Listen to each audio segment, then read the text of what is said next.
আসসালামু আলাইকুম। প্রিয় দর্শক, আপনাদের সকলকে আমন্ত্রণ জানাচ্ছি অন্য মঞ্চের আলাপচারিতায়। প্রিয় দর্শক শ্রোতা, আসসালামু আলাইকুম। যে যেখানে আছেন নিশ্চয়ই ভালো আছেন। বাংলাদেশে এখন অস্থির সময় যাচ্ছে। অনেকে উদ্বেগ উৎকণ্ঠার ভিতরে কি হয়ে যায়, কখন কি হচ্ছে না হচ্ছে। এর ভিতরে নতুন করে সংযোজিত হয়েছে গণমাধ্যমে যারা কথা বলেন, সাংবাদিক, রাজনৈতিক বিশ্লেষক, তাদের ধারণা ডক্টর ইউনূসের যে রাজমহল, তার যে প্রাসাদের যে অন্দরমহল, সেই অন্দরমহলে আন্তঃকন্দলের আগুন এখন দাউ দাউ করে জ্বলে উঠেছে। আগুনের বহ্নিশিখা প্রকাশিত হচ্ছে তাকে যারা নিয়োগ দিয়েছে এবং তিনি তাদেরকে দিয়ে রাজনৈতিক দল করেছেন তাদের বিভিন্ন বক্তৃতা বিবৃতিতে। আমরা সেই বিষয়গুলো একটু শুনে আসি। নির্বাচন সংস্কার ডিজিএফআই নিয়ে কি বললেন তার দলের গুরুত্বপূর্ণ নেতা। সামনে যদি আয়নাগর প্রচেষ্টা করা হয়, আমরা সে আয়নাগর কেন ডিজিএফআই হেডকোয়ার্টার ভেঙে দেব। তিনি বললেন ফেব্রুয়ারিতে নির্বাচন হবে না, সামনে যদি আয়নাঘর, এমনকি ডিজিএফআই হেডকোয়ার্টার তারা ভেঙে দেবে। অর্থাৎ ডিজিএফআই হচ্ছে সেনাবাহিনীর প্রতিরক্ষা গোয়েন্দা সংস্থা, তার হেডকোয়ার্টার ভেঙে দেবে। লন্ডনে গিয়ে তারেক রহমানের কাছে কিভাবে সারেন্ডার করেছে সেটাকে রেটরিক করেতে বলছেন যে সেজদা করে আসছে, সব বিক্রি করে দিয়ে আসছে, সে বাংলাদেশে কোনো মানুষ পায় না। আমরা সেটা একটু শুনি। এই যে আমাদের নোবেল লরিয়েট অবস্থা, বাংলাদেশের মানুষ আমার চোখে পড়ে না, ওনার লন্ডন যেতে হয়। লন্ডনে গিয়ে সিজদা দিয়েছেন, ঘোষণাপত্র হয়েছে, ঘোষণাপত্র লন্ডনে গিয়েছেন। এই যে আমাদের নোবেল লরিয়েট অবস্থা, বাংলাদেশের মানুষ আমার চোখে পড়ে না, ওনার লন্ডন যেতে হয়। লন্ডনে গিয়ে সিজদা দিয়েছেন, সিজদার মাধ্যমে উনি ওহির মাধ্যমে আদেশ পেয়েছেন এবং সেখানে একটা প্রেস রিলিজের মধ্যে জানিয়েছেন এখানে উনি বললেন যে ইউনূস সাহেব লন্ডনে গিয়ে সেজদা দিয়েছেন, সেজদার মধ্য থেকে তিনি একটা ওহি পেয়েছেন, ওহি নাজেল হয়েছে, সেই নাজেলকৃত ওহির ভিত্তিতে তিনি কথা বলছেন। এখন একইভাবে তার যে দলের আরেকজন গুরুত্বপূর্ণ নেতা হাসনাত আব্দুল্লাহ, তিনি কি বললেন এটা আমরা একটু শুনি। তিনি স্পষ্টভাবে বলেছেন ডক্টর ইউনূস লন্ডনে গিয়ে সরকার বেচে দিয়ে আসছে। যাকে অভ্যুত্থানের পরে রাষ্ট্রপ্রধান বানানো হয়েছে, উনি লন্ডনে গিয়ে হচ্ছে সিজদা করে আসেন। এবং পৃথিবীর ইতিহাসে এমন ঘটনা আছে কিনা যে সরকার প্রধান, অন্তর্বর্তীকালীন সরকার প্রধান এবং হচ্ছে রাজনৈতিক দলের ভারপ্রাপ্ত চেয়ারম্যান একই সাথে প্রেস কনফারেন্স করেন। ওই দিনই সরকার হচ্ছে লন্ডনে বেঁচে দিয়ে আসছে। হাসনাত আব্দুল্লাহ বলেন যে পৃথিবীতে এমন নজির নাই যে অন্তর্বর্তীকালীন সরকারের প্রধান এবং বিরোধী দলের নেতা একত্রে বৈঠক করে একসঙ্গে প্রেস কনফারেন্স করে এবং ওই দিনই সরকার বিক্রি করে দিয়ে আসছে। এটা হলো হাসনাত আব্দুল্লাহর বক্তব্য। এবং আমরা আরেকটা আসি, সেনা প্রধানকে ব্যারিস্টার ফুয়াদ বলছেন যে গুড়িয়ে দেবেন, উড়িয়ে দেবেন, ষড়যন্ত্রকারী বলছেন। আপনারা দেখতে পাচ্ছেন সেনা প্রধান এক ধরনের নামকা ওয়াস্তের মিটিং করার মধ্য দিয়ে এখন নতুন করে ষড়যন্ত্র করছে কিভাবে প্রেসিডেন্টের অধীনে নতুন করে একটা অন্তর্বর্তীকালীন সরকার করা যায়। আপনারা জানেন এই প্রেসিডেন্ট হচ্ছে হাসিনার আর একটা গোলাম কুকুর। এক কুকুরের বাচ্চা দিয়ে আর এক কুকুরকে স্বাধীন করা যাবে না। আমরা যখন কুকুরকে দেশছাড়া করেছি, কুকুরের বংশ সহ উৎখাত করে দেশছাড়া করবে। ব্যারিস্টার ফুয়াদ তিনি এবি পার্টির সাধারণ সম্পাদক, তিনি প্রধানমন্ত্রী শেখ হাসিনাকে উল্লেখ করে বলেছেন এবং রাষ্ট্রপতিকে যে ভাষায় তিনি বকাবকি করেছেন আমি আর সেটা উচ্চারণ করতে চাই না, এবং সেনাপ্রধান সম্পর্কে সুনির্দিষ্টভাবে বলেছেন যে সে ষড়যন্ত্র করছে। শুধু সেইখানে না, নাসিরউদ্দিন পাটোয়ারি এই সেনাবাহিনী সম্পর্কে আরো ভয়ঙ্কর একটা মন্তব্য করেছেন, আমি উচ্চারণ না করে আপনাদের শোনাই। এই যে আমাদের আর্মি ভাইরা, হাতে শুধু অস্ত্র থাকতে হয় না, মাথায় কিছু গিলু থাকতে হয়। না বুঝে সংবিধান, না বুঝে স্টেট, বিভিন্ন দেশ থেকে গিয়ে একটু ঘুরে ফিরে কিন্তু অস্ত্রের প্রদর্শনী থেকে কিছু অস্ত্র নিয়ে আসে। আর নিয়ে আইসা মাথায় গিলু না থাকার কারণে অস্ত্রটা চালায় জনগণের উপরে। কি অদ্ভুত একটা বাহিনী, কি অদ্ভুত গোয়েন্দা সংস্থা। আপনার মাথার মধ্যে যদি ন্যূনতম কমন সেন্স থাকতো, আপনি আয়নাঘর বানাইতে পারতেন না। এইখানে তিনি বললেন যে গোটা বাহিনীকে, গোটা সেনাবাহিনীকে বলছেন যে এদের মাথায় কোনো ঘিলু নাই, ন্যূনতম কমন সেন্স নাই। বিদেশ থেকে কয়েকটা অস্ত্র নিয়ে আসে, ট্রেনিং নিয়ে আসে, সেই অস্ত্রটা মানুষের উপর চালায়। গোটা সেনাবাহিনীর মাথায় ঘিলু নাই, এটা পরিষ্কারভাবে তিনি বললেন। আর ডিজিএফআই হেডকোয়ার্টার উড়িয়ে দেবেন। আর এক দলের সেক্রেটারি ব্যারিস্টার ফুয়াদ তো বললেন, যে ভাষায় বলেছেন আপনারা শুনেছেন। আর ফেব্রুয়ারির কথিত নির্বাচনের তারিখ বললেন ফেব্রুয়ারিতে নির্বাচন হবে না। এবং তারা দুজনই নাসিরুদ্দিন পাটোয়ারি এবং হাসনাত আব্দুল্লাহ বললেন লন্ডনে গিয়ে ডক্টর ইউনূস সেজদা করেছেন, সেজদা করে সরকার বেচাকেনা করে দিয়ে আসছেন। এখন এই ইউনূসকে, এই ইউনূসের নিয়োগকর্তা তো এই এনসিপি, এই ছাত্র আন্দোলনকারীরা। হঠাৎ কি হলো? একেবারেই সব রিভার্স হয়ে গেল। সম্পর্কের অবনতি এমন জায়গায় চলে গেছে যে এখন তাদের আর নাকি মুখ দেখা দেখি নাই। তাদের কথিত জুলাই ঘোষণায় নেতৃবৃন্দরা তারা কক্সবাজারে গিয়ে অবকাশ যাপনে চলে গেলেন। তাদের নাকি ভালো করে ইনভাইটও করা হয়নি। তারা এখন অভিযোগ করছেন যে আমরা করেছি আন্দোলন, ওই ঘোষণার মঞ্চে আমরা থাকবো, সেখানে কেন রাজনৈতিক দলের নেতৃবৃন্দ? এবং একটু সূত্র জানায় তাদের নাকি 2 থেকে 3 জনাকে মাত্র নিমন্ত্রণ পত্র দেওয়া হয়েছে। ওরা বলছে যে আমরাই তো সব, আমরা এখন 2টা নিমন্ত্রণ পত্র নিয়ে যাব, আমরা ওখানে গেলামই না। অবকাশ যাপনে কক্সবাজারে চলে গেছে। রাখি বন্ধন ছিন্ন হয়ে গেছে। এখন মহাবিরহ 2 পক্ষের মধ্যে। আলটিমেটলি কি হতে যাচ্ছে? ডক্টর ইউনূস সম্পর্কে এই তরুণ ছাত্ররা বা যারা নতুন উদ্যোক্তা, তাদের ধারণা ছিল না। একাধিক ব্যক্তি বাংলাদেশের গণমাধ্যমে বলছেন, যারা কেউ আওয়ামী লীগ করে না, যে ইউনূস নিজে লোভী, সে নিজেরটা ছাড়া কিছু বোঝে না। সাংবাদিক এম এ আজিজ, মঞ্জুর ইসলাম পান্না, মাসুদ কামাল, তৃতীয় মাত্রা জিল্লুর রহমান, আরো অনেকে পরিষ্কারভাবে বলছেন যে এই ব্যক্তি নিজেরটা ছাড়া কোনো কিছু বোঝেন নাই। কিভাবে? নিজের উপরে যে দুর্নীতির মামলা ছিল, মামলাগুলো প্রত্যাহার করে নিয়েছেন। 666 কোটি টাকা ট্যাক্স পাবে সরকার, সেই ট্যাক্স নিজে মওকুফ করেছেন। তার প্রতিষ্ঠান আগামীতে 5 বছর ট্যাক্স দেওয়া লাগবে না, সে ব্যবস্থা করে নিয়েছেন। নিজে গ্রামীণ বিশ্ববিদ্যালয় নিয়েছেন, ডিজিটাল ওয়ালেট নিয়েছেন, এবং গ্রামীণ ব্যাংকের রাষ্ট্রের মালিকানার অংশটা কমিয়ে নিরঙ্কুশভাবে নিজের জায়গায় নিয়েছেন। আপন ভাতিজাকে ডেপুটি প্রেস সেক্রেটারি করেছেন। লামিয়া মোর্শেদ তার সঙ্গে কাজ করত, তাকে এনে সচিবের পদমর্যাদায় বসিয়েছেন। স্বাস্থ্য উপদেষ্টা করেছেন। আমেরিকার সঙ্গে সম্পৃক্ত উনি, আমেরিকার যারা বসবাস করে ওখানকার নাগরিক, তাদের ওখান থেকে অনেককে নিয়ে এসে বিভিন্ন দায়িত্ব দিয়ে বসিয়েছেন। এমনকি কনস্টিটিউশন পারমিট করে না এমন সকল জায়গায় তিনি বসিয়েছেন। নিজের সব কাজ সিদ্ধি হয়ে গেছে। এখন উনি ওনার নিয়োগকর্তা, যাদের নিয়ে গর্ব করে বলতেন আমি কতদিন থাকবো এটা আমার নিয়োগকর্তা জানে, যারা আমাকে নিয়োগ দিয়েছে। এখন নিয়োগকর্তারা বলছেন উনি বেঈমান, উনি গাদ্দার, উনি মোনাফেক। এই 3টি শব্দ তারা বিভিন্ন বক্তৃতায় ব্যবহার করছেন। আমি সময়ের সংক্ষিপ্ততার জন্য সেই ভিডিওগুলো শোনালাম না। তারা বলছেন যে এই ইউনূস গাদ্দার, এ বেঈমান, এ বিশ্বাসঘাতক। এই কথাগুলো শেখ হাসিনা অনেক আগে বলেছিল যে এ লোভী, এ নিজেরটা ছাড়া কিছু বোঝে নাই।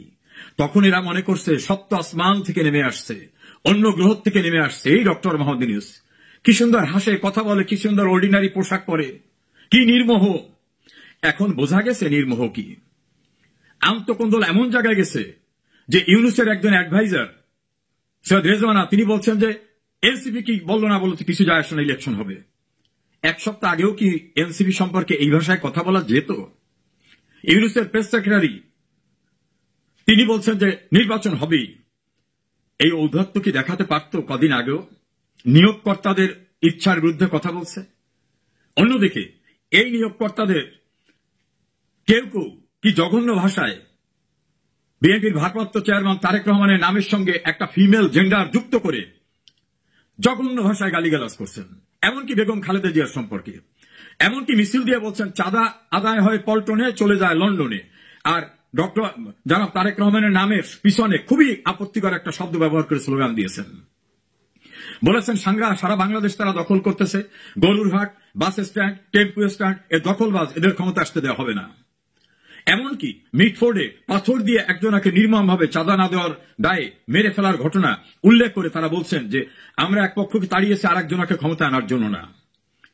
যে ভাষায় ঢাকা ইউনিভার্সিটিতে ফিমেল একটা মেল অর্গান উল্লেখ করে যে স্লোগান বিএনপির বিরুদ্ধে দিয়েছে, আমার মনে হয় না বাংলাদেশের ইতিহাসে কখনো এমন শব্দ দিয়ে কোন স্লোগান হয়েছে।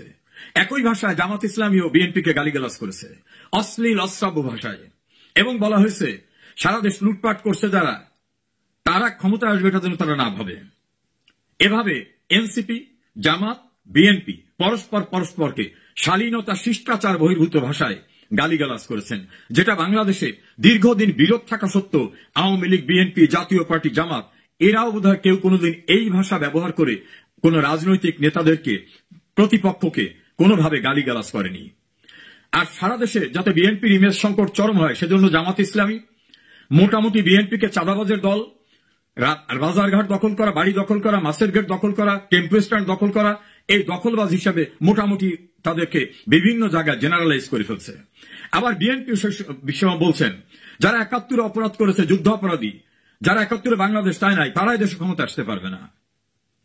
আর মধ্যবর্তী থাকায় থেকে এই এনসিপি দুই গ্রুপকে নানা কথা বলছেন। এনসিপির মাহফুজ আলম, যাকে সক্রেটিস বলা হয়, তিনি তো বলছেন যে ৭১ সালের দায় যাদের কাঁধে রয়েছে তারা নতুন করে কোনো কিছু চিন্তা করতে পারবে না।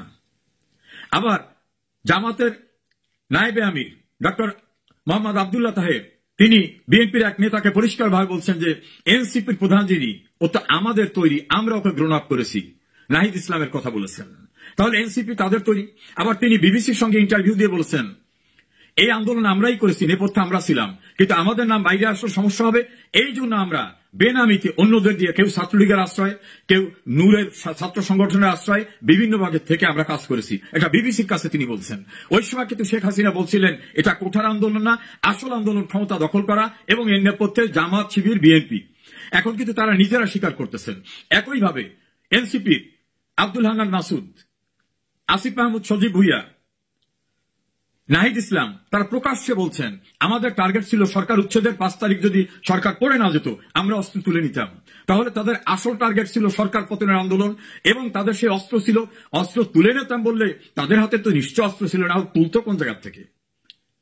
এভাবেই তারা স্বীকার করতেছে সবখানে যে আমরা যদি মেট্রোলে আগুন না দিতাম, পদ্মা সেতুতে আগুন না দিতাম, আমরা যদি পুলিশ মেরে না ফেলতাম, তাহলে কি আন্দোলন গতি পেত? এসব হতো?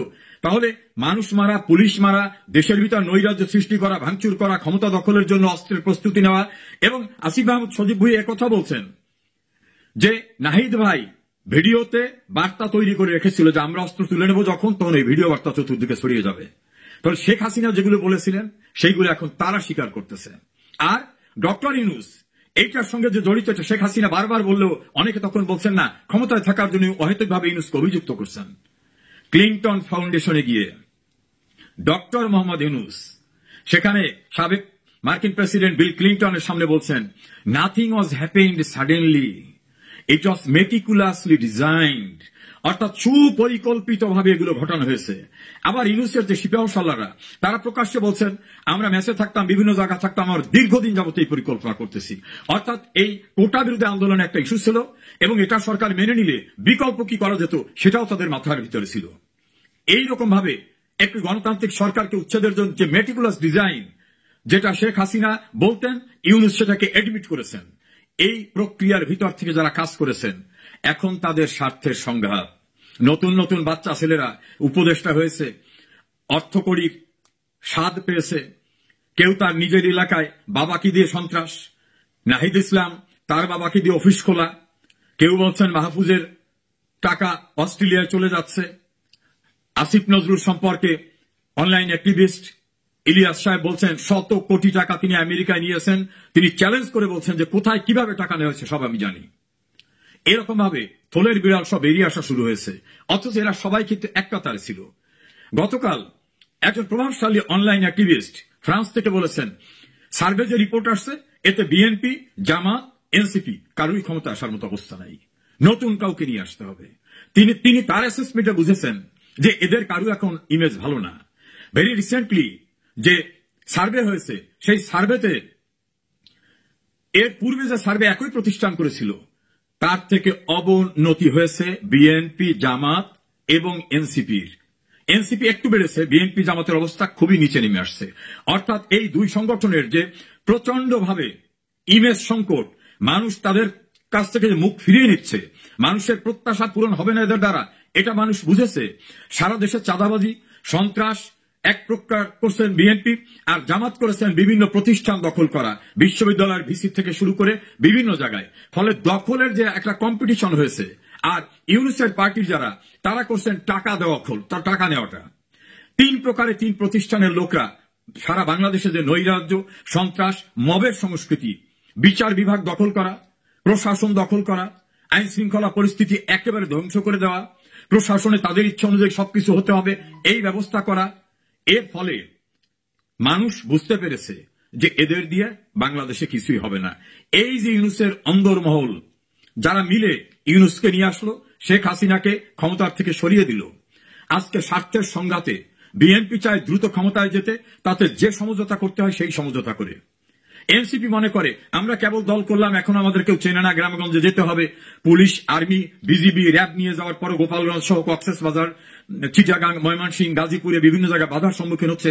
তারা একটু দাঁড়াবার পরে অতীতে সামরিক শাসকরা যেরকম ভাবে দল করছিল, এরশাদ, জিয়াউর রহমান, ওভাবে তারা হৃষ্টপুষ্ট হয়ে তারপরে তারা দল করবে, এরপর ইলেকশন করবে। জামাত মনে করে আমরাই তো সবকিছু করেছি, এখন ইসলামী দলগুলো নিয়ে আমরা বাংলাদেশে একটা ইসলামী রাষ্ট্র কায়েম করব, আমাদের সেই সময় দিতে হবে। বিএনপি মনে করে অনেকদিন ক্ষমতার বাইরে ছিলাম, এখন আর তড়িঘড়ি করতে হবে, দ্রুত একটা নির্বাচন দিক, তারেক রহমান প্রধানমন্ত্রী হোক, আমরা যারা দীর্ঘদিন রাস্তায় ছিলাম আমরা মন্ত্রী সহ বিভিন্ন সুযোগ সুবিধা নেই। এই স্বার্থের দ্বন্দ্বে, স্বার্থের সংঘাতে মাঝখানে ইউনূস দেখতেছে আমার কার জন্য উপযুক্ত। ইউনূস মনে করছে এই ছাত্ররা এগুলি হবে না, এরা এখন পুলিশ, র্যাব, আর্মি দিয়েও কোথাও যেতে পারে না, এদের হবে না। জামাতকে নিয়ে নানা রকম ট্যাগ আছে, এরাও পুরোপুরি পারবে বলে মনে হয় না। বিএনপির সঙ্গে সমঝোতা করি। বিএনপিও তার মনে করছে যে উনি বিদেশের সঙ্গে যদি কোনো চুক্তি করে থাকে, বাংলাদেশে বিদেশিদের বেস করতে দেবেন, সেন্ট মার্টিন ছেড়ে দেবেন, উনি আমাদের পোর্ট দখল করে নিয়ে যাবেন বিদেশিদের হাতে দিয়ে, উনি নিজের যে সুযোগ সুবিধা সেগুলো নেবেন, উনি যা নেয় নিক, আমাদের দ্রুত ক্ষমতায় যেতে হবে। আর ইউনূস মনে করছে আমার যা হবার হয়ে গেছে, কাজে এখন আর পিছনে তাকাবার দরকার নাই। যার শক্তি ইউনূসের দৃষ্টিতে বেশি, ইউনূস তার সঙ্গে সমঝোতা করেছেন। নাসির উদ্দিন পাটোয়ারি এবং হাসনাত আব্দুল্লাহর ভাষায় লন্ডনে এসে সেজদা করে সরকার বেঁচে দিয়ে গেছেন। অবশ্য দেশের আরেকটি মহল বলছে না, উনি তো দেশটাই বেঁচে দিয়েছেন। আনডিসক্লোজড যে চুক্তি উনার হয়েছে বড় একটি দেশের সঙ্গে, সেই চুক্তির মধ্যে উনি সবকিছু দিয়ে দিয়েছেন। তারেক রহমান এসে দেখবে অনেক কিছুই নাই, সিংহাসন থাকলেও সিংহাসনের আশপাশে পাইক প্রজার কেউ নাই। এভাবেই কিন্তু ইউনূসের অন্দর মহলে চলছে এটা। আবার কেউ কেউ বলছে না, এগুলো সাজানো নাটক, ইউনূস নির্বাচন দেবে না। এই এনসিপি জামাতকে দিয়ে বলবে এখনই নির্বাচনে পরিবেশ না, একটা হই হুল্লোড় করে একটা পরিবেশ নষ্ট করবে, তখন বলবে আমি তো দিতে চেয়েছিলাম, এই অস্থির অবস্থা কিভাবে আমি ইলেকশনটা দেবো। ফলে এভাবে তিনি আরো কিছুদিন ক্ষমতায় থেকে তার যে দেশের এবং দেশের বাইরের যে প্রভু, তাদের যে প্রত্যাশা আছে, সে চাওয়া পাওয়া আছে, সেগুলোকে ফয়সালা করে দিয়ে নিজের এক্সিটটা কেমন দরকার হয় সেটাও নিবেন। আবার এনসিপির লোকজনে বলতেছেন রাষ্ট্রদ্রোহিতার দায়ে আমাদের মৃত্যুদণ্ড হবে, আমাদের লিগ্যাল প্রোটেকশনের ব্যবস্থা না করে উনি কোথায় যাবেন, ওনাকে আমরা যেতেই দেব না। এখন এই যে ছেলেরা যারা শেখ হাসিনার বিরুদ্ধে রাষ্ট্রদ্রোহিতা, সন্ত্রাস, নৈরাজ্য করেছে, সংবিধান ভঙ্গ করেছে, তারা এখন আতঙ্কিত। সংবিধান লঙ্ঘনের দায়ে আমাদের তো মৃত্যুদণ্ডের মুখোমুখি হতে পারে। এজন্য তারা বক্তৃতায় বিবৃতিতে বলতেছে আমাদের লিগ্যাল প্রোটেকশন না দিয়ে কোথায় যাবে, ওনারা যেতে দেব না। আবার আব্দুল হান্নান মাসুদ তো বলছেন যে প্রয়োজন ওনার বিরুদ্ধে রাস্তায় নামবো। উনি কি মনে করেছেন এই আন্তঃকন্দলের মধ্য থেকে উদ্বেগ উৎকণ্ঠার বাংলাদেশ অর্থনীতিতে, উন্নয়নে, সবকিছুতে, আইন শৃঙ্খলায়, বিচার ব্যবস্থায় ধ্বংসের চূড়ান্ত পর্যায়ে চলে গেছে। দেবপ্রিয় ভট্টাচার্যের ভাষায় বিশ্বব্যাংক বলছে 28 লক্ষ মানুষ বেকার হয়েছে, 149টা ইন্ডাস্ট্রি বন্ধ হয়ে গেছে। জিডিপির হার ছিল শেখ হাসিনার আমলে 7 পয়েন্ট প্লাস, সেটা এখন বিশ্বব্যাংকের ধারণা 3-এ নেমে আসবে। বাংলাদেশটাকে 12টা বাজিয়ে দিয়েছেন। ইউনূসের রাজমহলের অন্দরমহলের আগুন বোধ হয় বাংলাদেশকে আরো ভয়ঙ্কর পরিস্থিতির দিকে নিয়ে যাচ্ছে। কি হতে যাচ্ছে আমরা অপেক্ষা করি। তবে সুখকর কিছুই যে ইউনূস এবং তার পারিষদবর্গের কাছ থেকে কিছু পাওয়া যাবে না। মানুষ যখন সবাই বলতেছে যে এর চেয়ে শেখ হাসিনা ভালো ছিল, সেই জায়গাটা এখন যুক্তিগ্রাহ্যভাবে সবাই গ্রহণ করছে। কিন্তু দেশটাকে কতটা ধ্বংসের ভিতরে চূড়ান্ত পর্যায়ে নিয়ে ইউনূস পরিত্রাণ দেবেন, অথবা অনাকাঙ্ক্ষিত কি ঘটনা ঘটে যায়, সেটাই এখন দেখার অপেক্ষায় থাকতে হবে আমাদের।